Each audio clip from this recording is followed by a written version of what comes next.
अस्सलाम वालेकुम स्टूडेंट्स, मैं आपका teacher Akeel Ahmed English master channel की जानिब से आज मैं आपको एडीसी पार्ट 1 का एग्ज़ामिनेशन पेपर अकाउंटिंग पार्ट 1 जो 9 जनवरी 2024 को यूनिवर्सिटी ऑफ कराची में हुआ था, उस पेपर की मैंने कॉपी फेसबुक से उठाई है जो कि बहुत डीम थी। फिर मैंने उसको टाइप करा। ये क्वेश्चन नंबर 2 मैंने टाइप करा है आपके सामने, ठीक है। आपको दिखा रहा हूँ। क्वेश्चन नंबर 2 का बी पार्ट है। ए पार्ट क्वेश्चन नंबर 2 का मैंने अपलोड कर दिया है, आप देख सकते हैं मेरे इस पे चैनल पे। अब इसका बी पार्ट करके ये क्वेश्चन नंबर 2 मुकम्मल हो जाएगा। अगर आपके पास पेपर है, सही तरीके किसी के पास पेपर है तो सही तरीके कैमरा करके मेरे इंग्लिश मास्टर ग्रुप के ऊपर, जो व्हाट्सएप का ग्रुप है इंग्लिश मास्टर, उसके ऊपर आप जो है भेज दें तो मैं उससे सारे सवाल हल कर दूंगा, ठीक है। अभी मैंने जो उसको टाइप करा है चूँकि बहुत डीम था। ये क्वेश्चन है बी मैं आपके सामने पढ़ाता हूँ। क्वेश्चन नंबर बी आपको नज़र आ रहा है। अकाउंटिंग पार्ट 1 का पेपर है जो 9 जनवरी 2024 को एडीसी पार्ट 1 का कराची यूनिवर्सिटी से हुआ था। ये क्वेश्चन नंबर 2 बी पढ़ते हैं। Each of 5 lines represent a separate set of information. Her 5 line की हर लाइन जो है वो एक अलग इंफॉर्मेशन को रिप्रेजेंट कर रही है, ठीक है। यहाँ 5 पॉइंट दिए हैं, A B C D E F. हर पॉइंट एक लाइन है, हर लाइन के अंदर जो इन्फॉर्मेशन है वो एक सेपरेट इन्फॉर्मेशन दे रहे हैं। उसका बी वाली से या बी वाली का सी वाली से किसी तरह वास्ता नहीं है। ए की इन्फॉर्मेशन जो भी आपकी मिसिंग फिगर है वो ए से ही मालूम करनी है। बी इन्फॉर्मेशन के अंदर जो भी मिसिंग फिगर है बी इन्फॉर्मेशन से ही मालूम करनी है, ठीक है। अभी हम दिखाएंगे टेबल के अंदर आपको। आगे चलते हैं। आगे बता रहे हैं आपको, do not copy the table. जो टेबल दिया गया है उसको कॉपी नहीं करना है। सिर्फ उस आप जैसे ए इन्फॉर्मेशन है, एक अलग लाइन है ए की। ए में जो इन्फॉर्मेशन दी है उसके अंदर मिसिंग फिगर है तो आंसर में लिखिएगा आंसर ए, और मिसिंग फिगर का जो नाम है वो नाम लिखिएगा और उसका अमाउंट लिखिएगा। फिर आंसर ए में 2 मिसिंग फिगर दिए हैं तो फिर वही लिखिएगा आंसर ए, मिसिंग फिगर का जो नाम होगा वो नाम लिखिएगा, उसका अमाउंट लिखिएगा। इस तरह आंसर दिएगा, ठीक है। अभी मैं करके दिखाता हूँ आंसर आपको। कह रहे हैं कैलकुलेट दी मिसिंग अमाउंट। जो भी मिसिंग अमाउंट्स है वो मालूम करें। अब आपके सामने मैं शेड्यूल दिखा रहा हूँ। ये उन्होंने ए से ले ए बी सी डी ई ये 5 लाइनें दी हैं अलग अलग। ए की लाइन ए अलग है, लाइन बी की इंफॉर्मेशन अलग है, लाइन सी की इंफॉर्मेशन अलग है, लाइन डी की इंफॉर्मेशन अलग है, लाइन ई की इंफॉर्मेशन अलग है। हर इंफॉर्मेशन में कुछ इन्होंने क्वेश्चन मार्क लगा दिए, मिसिंग फिगर दे दिए, जो कि आपसे कहा गया है कि ये आप मालूम करें। आपसे नहीं कहा गया आप भी पूरा टेबल उतारें, आपसे कहा गया सिर्फ ये लाइन नंबर ए के अंदर, लाइन ए में ये मिसिंग फिगर आ रही है किस चीज़ की है, इसका नाम लिखें। कॉस्ट ऑफ गुड्स सोल्ड की मिसिंग फिगर है, लिहाजा कॉस्ट ऑफ गुड्स सोल्ड मालूम करके आंसर में लिख दें ए आंसर के अंदर, ठीक है। फिर दूसरी एक और मिसिंग फिगर इस लाइन में जो कि नेट प्रॉफिट, नेट इनकम या नेट लॉस की है, वो मालूम करें। इन्हीं इन्फॉर्मेशन से मालूम होगी जो दी गई है इन्फॉर्मेशन लाइन में। इन इन्फॉर्मेशन में से आसानी से मालूम कर लेंगे और वो लिख देनी है। 5 से 10 मिनट का अगर आप सवाल करना चाहें तो आराम से कर सकते हैं। इसी तरह बी के अंदर दी गई है फिगर है, ये फिगर इसमें मिसिंग हुई भी है, एंडिंग इन्वेंटरी मालूम करनी है। ये बी के अंदर इन्फॉर्मेशन दी गई है, इसकी मदद से। एक और इन्फॉर्मेशन है ग्रॉस प्रॉफिट भी मालूम करना है। तीसरी इन्फॉर्मेशन इसमें मिसिंग है, एक्सपेंसेस मालूम करने हैं, ठीक है। अभी हम करके दिखाएंगे आपको सॉल्यूशन। तो आप ये तीनों इन्फॉर्मेशन मालूम करके फिर आंसर जो है उसके आगे जो लिख दिएगा ये इन्फॉर्मेशन तीनों की, अमाउंट लिख दिएगा, इनका नाम लिखिएगा, एंडिंग इन्वेंटरी इसका अमाउंट कितना है, ग्रॉस प्रॉफिट उसका अमाउंट कितना है, एक्सपेंसेस कितना अमाउंट है, सबके अमाउंट लिख दीजिएगा। इसी तरह सी देखते हैं, आप नोट करते जाएं अगर आपका पेपर नहीं है तो। सी में ये इन्फॉर्मेशन दी गई है, सी की इन्फॉर्मेशन क्वेश्चन मार्क आ रहा है। ये मिसिंग फिगर दी है, क्या दी है मिसिंग फिगर सी के अंदर? एक तो नेट परचेज मालूम करनी है, दूसरी में कहा है नेट इनकम या नेट लॉस मालूम करना है। ये 2 इन्फॉर्मेशन आपको मिसिंग है जो कि इसी की इन्फॉर्मेशन के अंदर से मालूम करनी है, आपने आराम से मालूम हो जाएगी। डी के अंदर आपको नेट सेल दी गई है, फिर आपको क्या गायब है, एंड बिगिनिंग इन्वेंट्री नहीं पता, ये मालूम करनी है। यहाँ पर आपको नेट परचेज भी दी गई है, आपको एंडिंग इन्वेंटरी दी गई है, लेकिन cost of goods sold missing है, ये मालूम करनी है आपने। फिर आपके पास क्या मिसिंग है, नेट इनकम मिसिंग है, ये मालूम करनी है डी के अंदर। ठीक है, इसी तरीके से ई के अंदर आपने सेल मालूम कर, नेट सेल मालूम करनी है। ये आपकी बिगिनिंग इन्वेंटरी दे दी, परचेज मालूम, नेट परचेज मालूम करनी है आपने, ये भी मालूम करनी है। ये आपको दे दी एंडिंग इन्वेंटरी दे दी, और ये कॉस्ट ऑफ गुड्स मौजूद है, यहाँ पे ग्रॉस प्रॉफिट भी मौजूद है। आपके एक्सपेंसेस नहीं पता, एक्सपेंस मालूम कर लेना आपने। और फिर नेट प्रॉफिट भी नेट लॉस पता है, ब्रैकेट में जो चीज़ होती है लॉस होती है। ठीक है स्टूडेंट, ये आपको छोटा कर दिया, नज़र आ रही होगी, आप इसको पर कॉपी कर लें, क्योंकि मैं जब हल कराऊंगा तो आपके सामने फिगर होनी चाहिए। नज़र आ रहा है आपको, ये मिसिंग फिगर है, हमने ये मिसिंग फिगर है मालूम करनी है, ये जितनी मिसिंग, और उसका आंसर लिख देना है उसका, इनके नामों के साथ, ये जो नाम दिए नामों के साथ अमाउंट का आंसर लिख देना है। ठीक, और साथ में ए लिखिएगा, जैसे ए का मिसिंग में आप आंसर लिखिए, आंसर ए, मिसिंग फिगर कौन सी थी, कॉस्ट ऑफ गुड्स सोल्ड, उसका नाम लिखिएगा कॉस्ट ऑफ गुड्स, उसका अमाउंट लिखिएगा साथ में। फिर मिसिंग फिगर कौन सी है, नेट इनकम या नेट लॉस, वो लिखिएगा नाम, और उसका अमाउंट लिखिएगा। इसी तरह हर एक के अंदर करिएगा ये। अब मैं सॉल्व करता हूँ आपके सामने, आप सवाल नोट कर लें, क्योंकि फिर जो है जब मैं दिखाऊंगा, हल करूँगा, तो फिर ये कैमरे से दिखा नहीं पाऊँगा।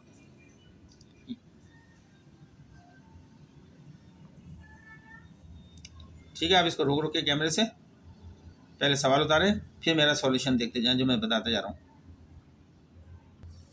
चलें जी, आप ऐसे लिखिएगा आंसर, मैंने अभी एक आंसर हल करा है। सॉल्यूशन क्वेश्चन नंबर 2 बी लिखिएगा, फिर आंसर है टेबल में जो ए से लेके 5 लाइनें दी है ना, ए लाइन 1 का ए आंसर है। ए आंसर में 2 चीज़ें मिसिंग है, एक हमने मालूम करनी है पहली, competition for cost of goods sold, सवाल में क्वेश्चन मार्क लगाया हुआ है इसके कॉलम में, तो ये हमने मालूम करनी है। इसी ए के अंदर जो फिगर दी है उसी की वजह से नेट सेल दी गई है ए के अंदर 3 लाख रुपए की, नेट सेल में इसमें ग्रॉस प्रॉफिट भी दिया गया है नेट सेल में से। अगर हम नेट सेल में ग्रॉस प्रॉफिट निकाल दें तो वहाँ पर कॉस्ट रह जाती है, तो ये कॉस्ट ऑफ गुड्स सोल्ड आ गई 1,81,000, ये आंसर हो गया। ठीक है, फिर दूसरी मिसिंग फिगर है, आंसर दूसरा जो है एक आंसर ए के अंदर एक और मिसिंग फिगर है, वो क्या चीज़ है, नेट इनकम की दी गई है, कंपटीशन फॉर नेट इनकम और लॉस। ठीक है, ए लाइन के अंदर जो फिगर दी गई ग्रॉस प्रॉफिट की फिगर मौजूद है, 1,19,000 की दी गई है। इसमें से एक्सपेंस की फिगर भी मौजूद है, लेस एक्सपेंस निकाल देंगे 90,000 का, तो हमारे पास क्या आ जाएगा, नेट इनकम आ जाएगी। अगर ये ज़्यादा होता, ग्रॉस प्रॉफिट कम होता, एक्सपेंस ज़्यादा होता, नेट लॉस आ जाता। ठीक है, अभी चूँकि हमारे पास ग्रॉस प्रॉफिट ज़्यादा है, खर्चे कम है, तो हमारे पास नेट, ये आपका आंसर हो गया। अब आंसर बी लिखते हैं हम, जैसे आंसर ए था ना, अब आंसर बी। अब यहाँ लिखिएगा अब आंसर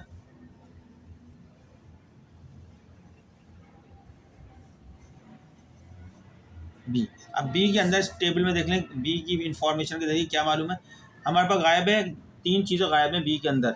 एक तो एंडिंग इन्वेंटरी का हमें क्वेश्चन मार्क लगाया हुआ है, ग्रॉस प्रॉफिट में भी क्वेश्चन मार्क लगाया हुआ है, और एक्सपेंसिस में क्वेश्चन मार्क, तीनों मालूम करने, लिहाजा पहले हम एंडिंग इन्वेंटरी मालूम कर लें। इसी बी में जो इन्फॉर्मेशन है उसी से निकलेंगी, कंप्यूटेशन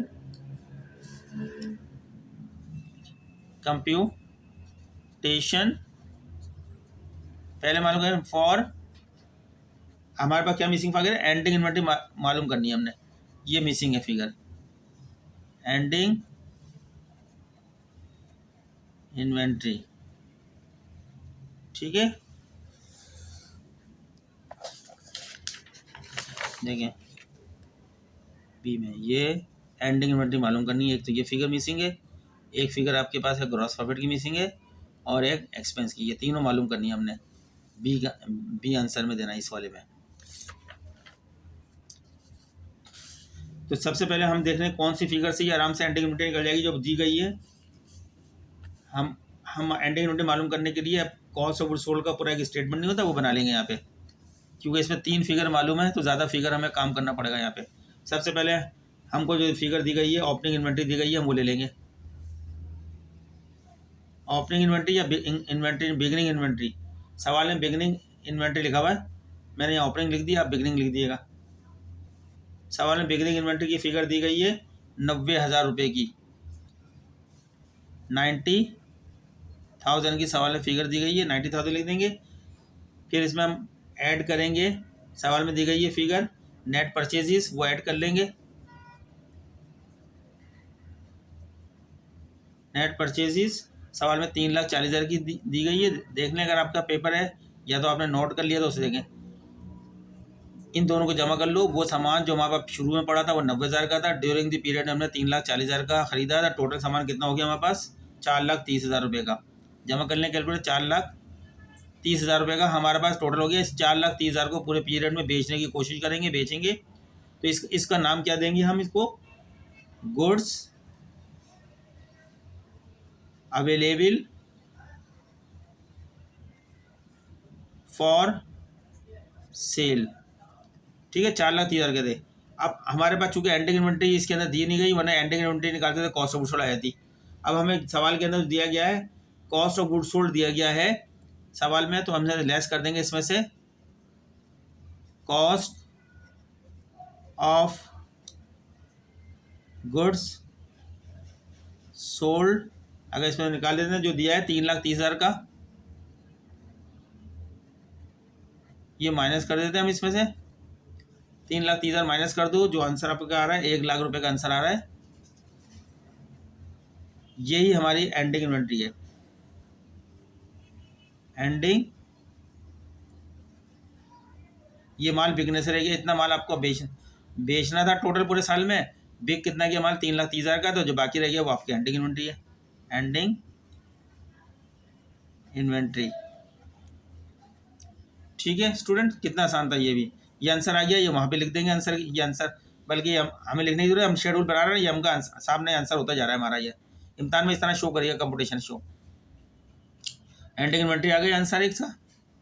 अब इसी में बी के अंदर एक फिगर और मिसिंग है, ग्रॉस प्रॉफिट भी नहीं पता हमें। अब ग्रॉस प्रॉफिट भी मालूम कर लेते हैं हमने। मैंने अभी आपको सवाल दिखाया था, 3 फिगर मिसिंग है, एक फिगर मालूम कर ली। अब दूसरी ग्रॉस प्रॉफिट की कंपुटेशन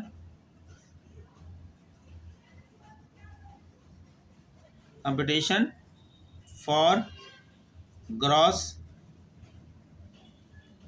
प्रॉफिट। आपने इम्तिहान में आंसर इसी तरह देना है बिल्कुल। ये आप हेडलाइन हेडिंग बना देंगे। ग्रॉस प्रॉफिट में आप जो फिगर दी गई मुझसे मालूम करेंगे। हमारे पास नेट सवाल के अंदर नेट सेल दी गई है। नेट सेल्स हमें पता है सवाल में दी गई है बी के अंदर 6,00,000 रुपए की। अब अभी हमने हमारे को सवाल के अंदर दिया क्या गया है, लेस कर देंगे। कॉस्ट ऑफ गुड्स सोल्ड भी दी गई है, less cost of goods sold. अगर हम नेट सेल में कॉस्ट ऑफ गुड्स सोल्ड निकाल दें जो कि दी गई है हमें 3,30,000 की, 3,30,000 की, ये माइनस कर देते हैं। माइनस का निशान लगाया तो हमारे कितने हुए? 2,70,000।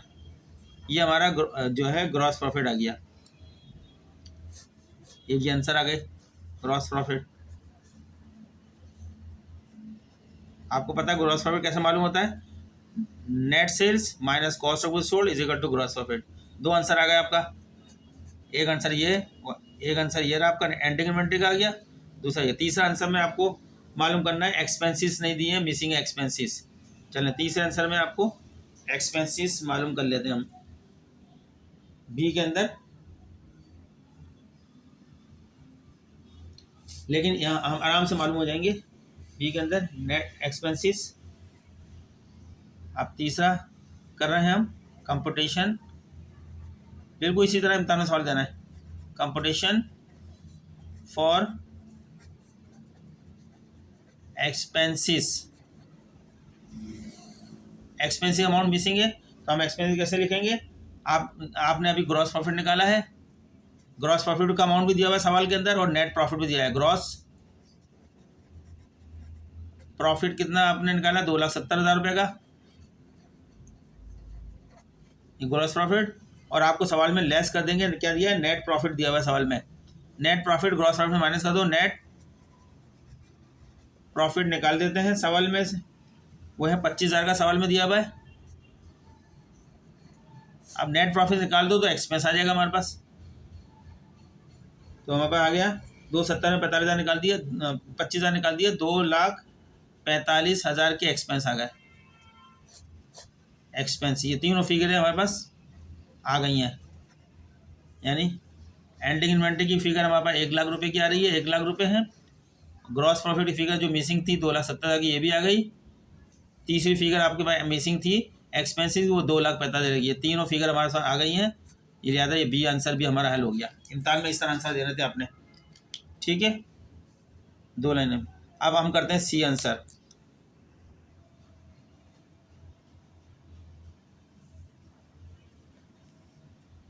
देखिए स्टूडेंट्स, हमारा डी का आंसर में हमारे पास तीन फिगरें मिसिंग हैं यहाँ पे। बी में बिगिनिंग इन्वेंट्री मिसिंग है, हम बिगिनिंग इन्वेंट्री मालूम करेंगे। इसी के अंदर हमारे पास एक और मिसिंग फिगर है कॉस्ट ऑफ गुड्स सोल्ड, वो भी निकल जाएगी एक ही कैलकुलेशन के अंदर।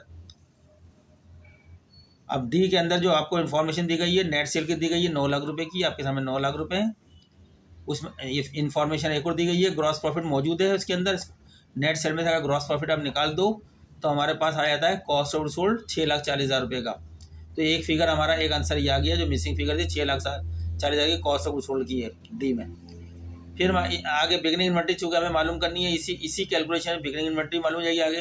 अब हम सवाल में हमें दी भी गई है एंडिंग इन्वेंट्री की फिगर दी गई है, वो जमा कर लो इसमें। तो हमारे पास आएगा 7,90,000 रुपये आ गया, जो गुड्स अवेलेबल फॉर सेल हो गया, ठीक है। एक और फिगर सवाल में आपको दी गई है नेट परचेजेस दी गई है। इस गुड्स अवेलेबल फॉर सेल में से नेट परचेज निकाल दी हमने, तो हमारे पास क्या आ गई, बिगिनिंग इन्वेंट्री आ गई 2,90,000 रुपये की। ये माल बिकने रहेगा। दोनों फिगर तो हमारी एक ही कैलकुलेशन से आ गई, जो डी में मिसिंग है। ये दोनों कॉस्ट ऑफ गुड्स 6,40,000 रुपये की आ गई, 2,90,000 रुपये की बिगिनिंग इन्वेंट्री आ गई। तीसरी फिगर जो है हमारे नेट प्रॉफिट एंड लॉस की फिगर, वो हम अलग से कंप्यूटेशन कर लेते हैं, कंप्यूटेशन फॉर नेट इनकम और लॉस, ठीक है। यहाँ पे लिख देते हम आगे और लॉस।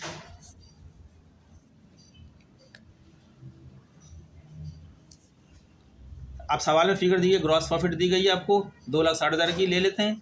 सवाल में एक्सपेंस की फिगर दी गई, लेस एक्सपेंसिस, दो ग्रॉस प्रॉफिट में एक्सपेंस निकाल दो, तो जो बचेगा वो आपका लॉस आ जाएगा या प्रॉफिट आ जाएगा। अब लॉस यहाँ पे इसलिए आ रहा है कि आपका ग्रॉस प्रॉफिट 2,60,000 रुपये का है, आपके खर्चे 3 लाख के, अखराज ज़्यादा हो गए और खर्चे कम हैं, तो आपके पास लॉस हो गया, मज़ीद अपनी जेब से पेमेंट करना पड़ेगी। नेट लॉस 40,000 गए। 3 फिगर आपकी आ गई हैं, 1 2 3, ठीक है स्टूडेंट्स।